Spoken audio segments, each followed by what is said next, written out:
شخصیتی که دندان مبارک جناب رسول الله صلی الله علیه و سلم را در جنگ احد شکست، ابن القیم رحمت الله علیه گفتند که هر فرزندی که از او تولد میشد یا بی دندان تولد میشد، مقصد دندان نمی برآورد، یا اگر رفت و دنداندار صاحب دندان شود، دهانش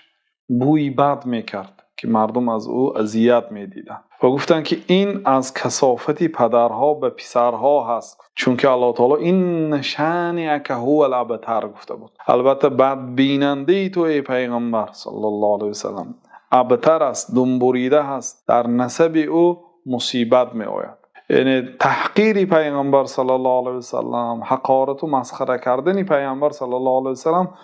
این یک گناهی است که گاه شؤم و کثافت او به فرزندان آن انسان هم برسد. ولی اصلا قاعده عام هست که هیچ کسی به گناه کسی به جزا گرفتار نمی شود.